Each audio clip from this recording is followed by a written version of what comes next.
नमस्कार विद्यार्थी मित्रांनो, अभ्यास मित्र परिवारामध्ये तुम्हा सर्वांचं स्वागत आहे. मित्रांनो, आज महिन्याचा शेवटचा दिवस आणि आज आपण 28 फेब्रुवारी रोजीचं करंट अफेअर्स जे आहे ते अभ्यासणार आहोत.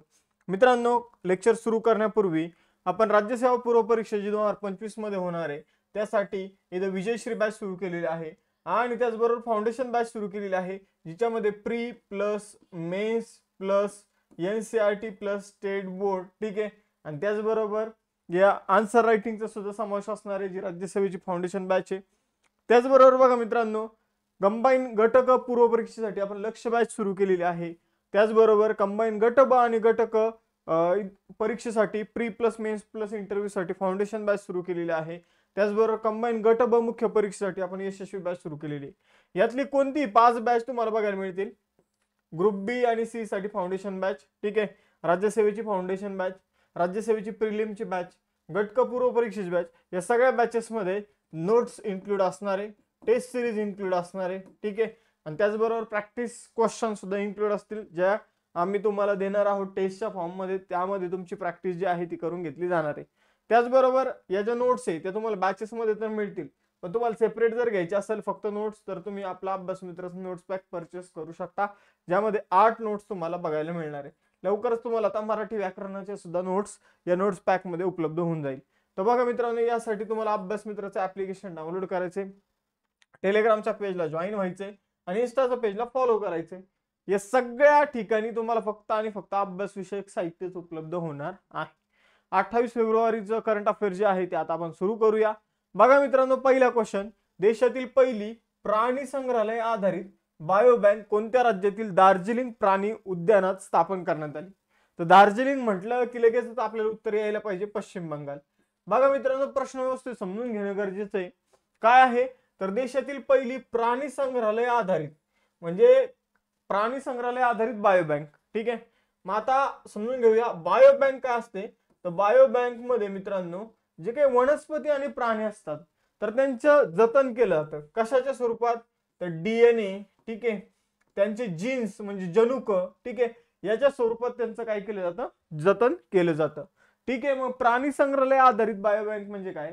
तर प्राणी संग्रहालयात जे प्राणी आढळतात त्यांचे DNA, त्यांचे जीन्स यांचं जतन केलं जाणार आहे. आणि त्यासाठी दार्जिलिंग प्राणी उद्यानात ही जी काही आपण म्हणूया प्राणी संग्रहालय आधारित बायो बँक जी ती पश्चिम बंगालमध्ये स्थापन केली जाणार आहे. तर दार्जिलिंग येथील पद्मजा नायडू हिमालयन प्राणी शास्त्र उद्यान येथे देशातील पहिलं प्राणी संग्रहालय आधारित बायो बँक स्थापन केली जाणार आहे, ठीक आहे. मग बायो बँक काय असते हे मी तुम्हाला सांगितलेलं आहे. आपण जर बघितलं तर ते प्राणी नष्ट झाले, विलुप्त झाले, दुर्मिळ झाले, धोक्यात आले, तर आपण त्या प्राण्यांना काय करू शकतो? परत त्यांची निर्मिती करू शकतो, त्यांच्या DNAचा जीन्सचा वापर करून भविष्यात. यानंतर पुढे जाऊया, ठीक आहे. यामध्ये आपण जर बघितलं तर हे सगळे जे प्राणी आहे यांचं तर कन्झर्वेशन होणार आहे. त्याचबरोबर अजून काही प्राणी प्रजाती आहे तर त्यांना सुद्धा इथं काय केलं जाणार आहे? तर वाचवलं जाणार आहे. सध्या जर आपण बघितलं तर पद्मजा नायडू हिमालयन प्राणी संग्रहालय जे आहे तर त्यामध्ये हे प्राणी आपल्याला मोस्टली बघायला मिळतात, ठीक आहे. तर हिमालयनच प्राणी आहे, स्नो लेपर्ड आहे, हिमालयन उल्फ आहे, हिमालयन तहर आहे, त्यानंतर हिमालयन गोरल आहे, ठीक आहे. आपण जर बघितले काही पक्षी आपण इथं बघू शकतो, ठीक आहे, Himalayan salamander, red panda, blue sheep, ठीक आहे, फिओसांट, या गोष्टी आपण इथं या प्राणी संग्रहालयामध्ये बघू शकतो. यानंतर आता पहिल्या गोष्टी बघून घेऊया. कन्याकुमारी येथे पहिले काचेचा पूल जो आहे तो भारतातील बनलेला आहे. समान नागरी संहिता लागू करणारं स्वतंत्र भारतातील पहिलं राज्य उत्तराखंड आहे. सिक्कीमच्या सोरेंग जिल्ह्यात भारतातील पहिलं सेंद्रिय मत्स्यपालन क्लस्टर जे आहे ते सुरू करण्यात आलेलं आहे. गुजरातमध्ये भारतातील पहिलं सीमावर्ती सौर गाव मसाळी हे ठरलेलं आहे. बिहार पाटणा येथे 2 गोष्टी झालेल्या आहे. बालकांसाठीचं बाल कर्करोग रुग्णालय जे आहे ते बिहारमध्ये ओपन करण्यात आलेलं आहे, पाटणा या ठिकाणी मित्रांनो. आणि त्याचबरोबर जर बघितलं, ठीक आहे, तर अजून काही गोष्टी सांगतो तुम्हाला. गेल इंडिया लिमिटेडचा पहिला ग्रीन हायड्रोजन प्लांट विजयपूर मध्य प्रदेशमध्ये सुरू करण्यात आलेला आहे. कोणत्या विमानतळाने भारतातील पहिली स्वयंसेवा यंत्रणा सुरू केलेली? तर दिल्ली विमानतळ. भारतातील पहिल्या स्वदेशी बुलेट ट्रेन जी आहे ती BEML भारत अर्थ मूव्हर्स लिमिटेड या कंपनी मार्फत बनवली जात आहे. भारतातील पहिले जनरेशन बीटा मूल जे आहे, बीटा जनरेशनचा जे काही मुलगा आहे, बालक आहे, तर तो आयझॉल मिझोरम येथे जन्मलेला आहे भारतातील. केंद्र सरकारने भारतातील पहिले पांढरे वाघ प्रजनन केंद्र रीवा मध्य प्रदेशमध्ये सुरू केलेलं आहे आणि देशातील पहिला पाम तेल प्रक्रिया प्रकल्प अरुणाचल प्रदेशमध्ये सुरू केलेला आहे. दुसरा क्वेश्चन आता आपण इथे बघूया. सचिन तेंडुलकरचा विक्रम मोडून सर्वात जलद 14,000 धावा करणारा खेळाडू कोण बनलेला आहे? तर तो बनलेला आहे मित्रांनो विराट कोहली. आपण कालच्या लेक्चरमध्ये बघितलं होतं की रोहित शर्माने 11,000 धावा ज्या आहे त्या अलीकडे कंप्लीट केलेला आहे आणि असं करणारा तो चौथा भारतीय खेळाडू जो आहे तो बनलेला आहे. तर आपण जर बघितलं तर विराट कोहलीने 14,000 धावा अलीकडे केलेल्या आहे. 36 वर्षाचा आहे मित्रांनो विराट कोहली. आपण जर बघितलं तर सचिन तेंडुलकरचा जो रेकॉर्ड आहे तो 350 धावांमध्ये 14,000 धावांचा होता. विराट कोहलीने 287 धावांमध्येच इथं 14,000 धावा कंप्लीट केलेल्या आहे. हा टप्पा गाठणारा विराट कोहली हा फक्त तिसरा फलंदाज इथं ठरलेला आहे. यापूर्वी सचिन तेंडुलकर, त्याच्यानंतर कुमार संगकारा आणि आता विराट कोहलीने 14,000 धावा कंप्लीट केलेल्या आहे वन डे क्रिकेटमध्ये. ठीक आहे, तर लक्षात ठेवायचं आहे. यानंतर पुढे जाऊया.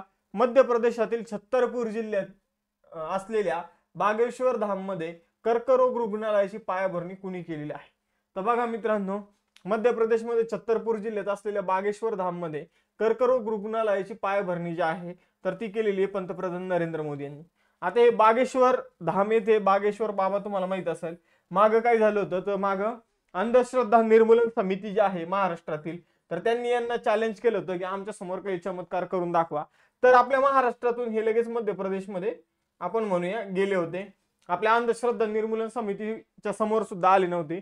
असे बागेश्वर बाबा जे आहे, ठीक आहे, तर ते माइंड रिडिंग करण्याचं काम करतात. जी सुहानी शहा नावाची एक मुलगी तुम्ही बघितली असेल, आय थिंक तिचं नाव हेच आहे की मला कन्फर्म माहित नाही, पण तसंच माइंड रिडिंग जे आहे ते यांच्या मार्फत केलं जातं. ठीक आहे, तर आपण जर बघितलं तर त्यांनी त्याला काय स्वरूप दिलेलं आहे तर धर्माचं स्वरूप दिलेलं आहे. ठीक आहे, तर तो विषय राहिला बाजूला श्रद्धा अंधश्रद्धाचा. पण जेव्हा अंधश्रद्धा निर्मूलन समिती समोर आली तर यांनी इथून महाराष्ट्रातून इथं पलायन केलेलं होतं. ठीक आहे, आणि त्याच ठिकाणी आता काय करण्यात आलेलं आहे तर बागेश्वर धाम मध्ये कर्करोग रुग्णालयाची स्थापना करण्यात आलेली आहे. ठीक आहे, तर फक्त जे काही महत्वाच्या न्यूज आहे, ठीक आहे, तुम्ही उद्या जर अधिकारी बनणार आहे तर तुम्हाला सुद्धा अशा गोष्टी करायच्या आहे. ठीक आहे, अंधश्रद्धा निर्मूलन समितीने जे केलं, कोणी चमत्कार करत असेल, कोणी काय पाणी पाजून लोकांना नीट करत असेल, तर त्याची सत्य काय ना असत्य काय हे तुम्हाला उद्या जाऊन स्पष्ट करायचं आहे. ठीक आहे, आपण जर बघितलं मित्रांनो, पंतप्रधान नरेंद्र मोदी यांनी मध्य प्रदेशमधील छत्तरपूर जिल्ह्यातील गधा या गावामध्ये बागेश्वर धाम वैद्यकीय आणि विज्ञान संस्थेची पायाभरणी केलेली आहे. 200 कोटी रुपयासाठी 200 कोटी रुपयेपेक्षा अधिक खर्च यासाठी आलेला आहे. ठीक आहे, लक्षात ठेवा. 10 एकर परिसरामध्ये जर बघितलं तर बागेश्वर धाम वैद्यकीय आणि विज्ञान संशोधन संस्था जी आहे तर ती बांधली जात आहे. इथंच आता कर्करोग रुग्णालय जे आहे 200 कोटी पुन्हा अधिक खर्च करून हे रुग्णालय जे आहे ते इथं बांधलं जात आहे. इथं मोफत उपचार जे आहे रुग्णांचे ते होणार आहे. पंतप्रधान नरेंद्र मोदी यांनी चहा उद्योगाच्या 200व्या वर्धापन दिनानिमित्त सर्वात मोठ्या झुमर नृत्य प्रदर्शनाचं उद्घाटन कुठे केलं? तर बघा मित्रांनो, चहा उद्योग जो आहे तो भारतामध्ये 1825 ला सुरू झाला होता आणि आपण जर बघितलं जातं त्याला 2025 मध्ये जर बघितलं 200 वर्ष पूर्ण झालेले आहे. मग आता चहा उद्योगाला 200 वर्ष पूर्ण झालेले आहे आणि मग त्या निमित्ताने झुमर नृत्य जे आहे मित्रांनो तर ते गुवाहाटी आसाम या ठिकाणी आयोजित करण्यात आलं होतं. पंतप्रधान नरेंद्र मोदी यांनी या 200व्या वर्धापन दिनानिमित्त या आपण म्हणूया झुमर नृत्य प्रदर्शनाचं उद्घाटन केलेलं आहे. ठीक आहे, तर आपण जर बघितलं तर हे आसाम मध्ये हा कार्यक्रम जो आहे तो आयोजित करण्यात आला होता. आसाम मध्ये सरुसजाई स्टेडियम मध्ये हा कार्यक्रम आयोजित करण्यात आला होता. या कार्यक्रमामध्ये 8,600हून अधिक कलाकारांनी सहभाग घेतला होता. आपण जर बघितलं तर चहा बागेत जे काही कामगार काम करतात तर त्यांच्या योगदानाचा गौरव करणं आणि त्यांच्या सांस्कृतिक वारसा राष्ट्रीय आणि जागतिक त्यांचा सांस्कृतिक वारसा राष्ट्रीय आणि जागतिक व्यासपीठावर मांडणं हा या कार्यक्रमाचा मुख्य उद्देश आहे. आता महत्वाचा क्वेश्चन, फेब्रुवारी 2025 मध्ये जर्मनीचे पुढील चान्सलर म्हणून कोणाची नियुक्ती करण्यात आलेली? तर प्रत्येक देशामध्ये आपण पंतप्रधान राष्ट्रपती बघतो, पण जर्मनीत जी पोझिशन आहे मेन पॉवरची ती आहे चान्सलर. आणि आता फेडरिक मर्ज जे आहे तर ते जर्मनीचे नवीन चान्सलर बनलेले आहे. त्यांनी जागा घेतलेली आहे ओलाफ स्लोज यांची. ठीक आहे, तर नाव लक्षात ठेवा, फेडरिक मर्ज जे आहे ते जर्मनीचे पुढील चान्सलर बनलेले आहे. आपण जर बघितलं जर्मनीची राजधानी बर्लिन, चलन आहे युरो आणि राष्ट्रपती आहे फ्रँक वॉल्टर स्टिनमियर.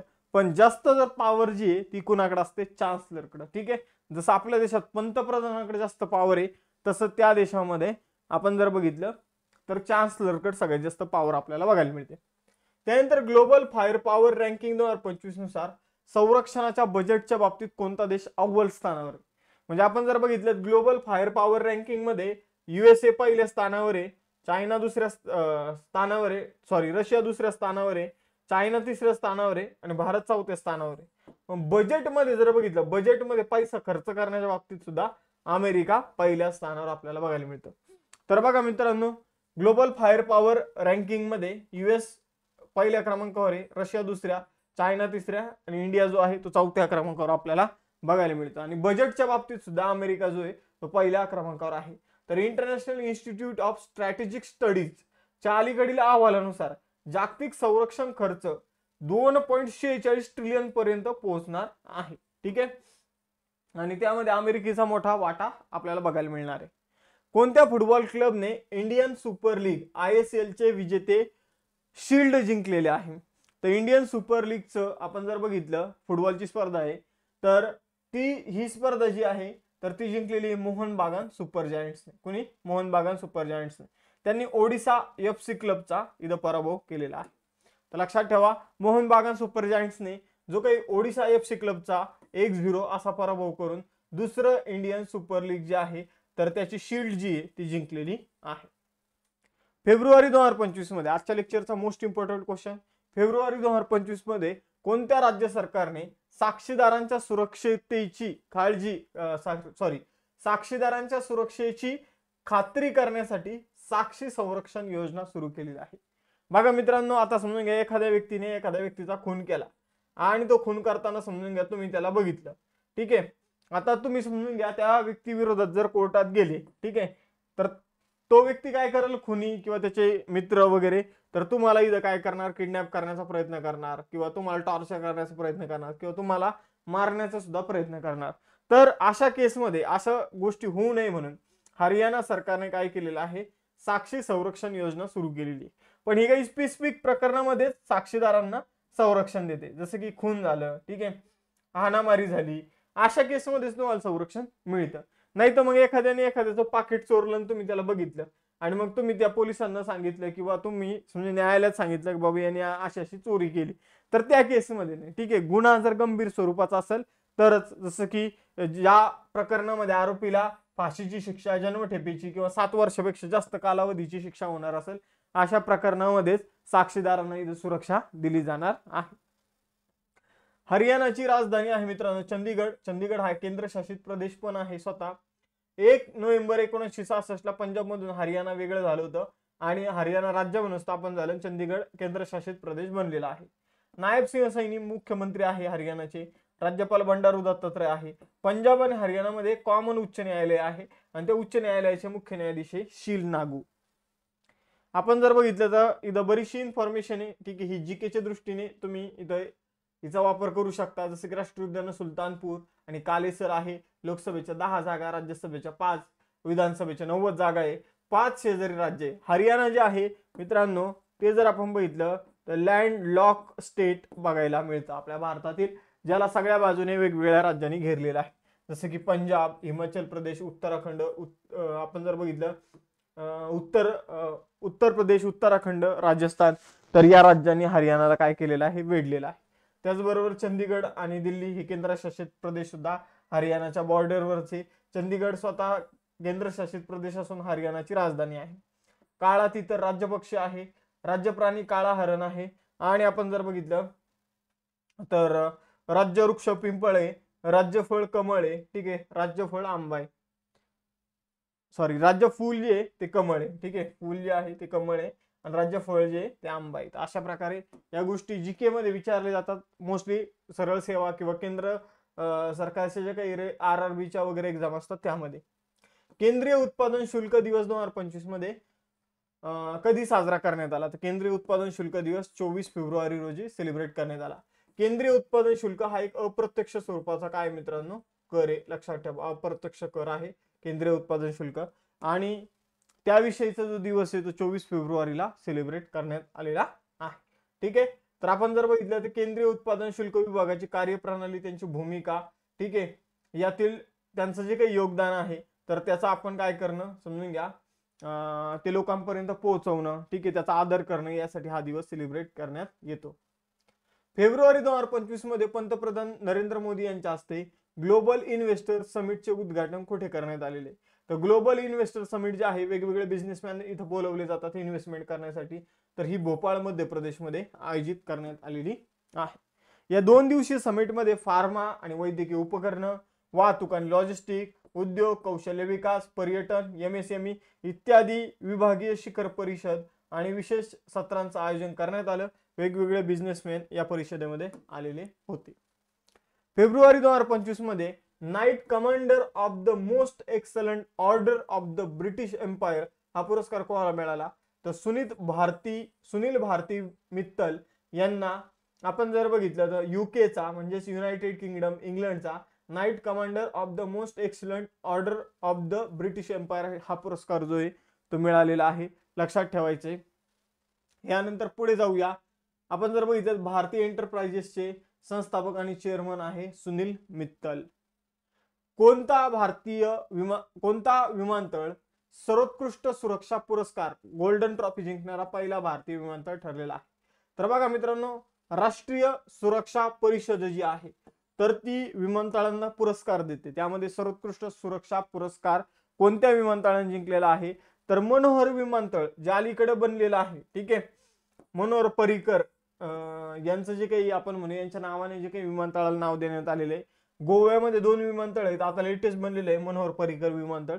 तर याला जर बघितलं मडगावला बनलेलं मित्रांनो हे, तर याला जर बघितलं तर मोपा विमानतळ असं नाव जे आहे, तर त्याला हा पुरस्कार जो आहे मनोहर आंतरराष्ट्रीय विमानतळाला जो काही राष्ट्रीय सुरक्षा पुरस्काराची जी काही गोल्डन ट्रॉफी आहे, सर्वोत्कृष्ट सुरक्षा पुरस्काराची गोल्डन ट्रॉफी जी आहे ती देण्यात आलेली आहे.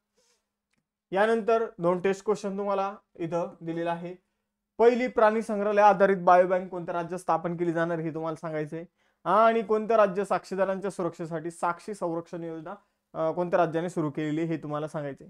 त्याचबरोबर आपली राज्यसेवेच्या पूर्व परीक्षेसाठी राज्यसेवा पूर्व प्लस मुख्य प्लस इंटरव्ह्यू साठी फाउंडेशन बॅच, कंबाईन गट क पूर्व परीक्षेसाठी लक्ष्य बॅच, त्याचबरोबर कंबाईन गट ब आणि गट क pre plus mains plus interview साठी फाउंडेशन बॅच, कंबाईन गट ब मुख्य परीक्षेसाठी इथं यशस्वी बॅच, या बॅचेस आपण सुरू केलेल्या आहे. त्याचबरोबर आपला नोट्स पॅक सुद्धा आहे. या बॅचेस आणि नोट्स पॅक तुम्ही परचेस करू शकता. त्यासाठी तुम्हाला अभ्यास मित्राचं ऍप्लिकेशन डाउनलोड करावं लागेल, इथं इंस्टाच्या पेजला फॉलो करावं लागेल आणि टेलिग्राम चॅनलला जॉईन करून ठेवावं लागेल. तुम्हाला ॲपमध्ये लेक्चर वगैरे सगळ्या गोष्टी मिळून जातील. टेलिग्राम चॅनलवर लेक्चरचे नोटिफिकेशन मिळून जातील. इंस्टाच्या पेजवर अभ्यासविषयक ट्रिक्स वगैरे मिळून जातील. लेक्चर जर आवडला असेल तर लेक्चरला लाईक, चॅनलला सबस्क्राईब करायला विसरू नका. थांबूया मग आपण इथं, भेटूया नेक्स्ट सेशनमध्ये. चलो बाय बाय एव्हरीवन, जय हिंद.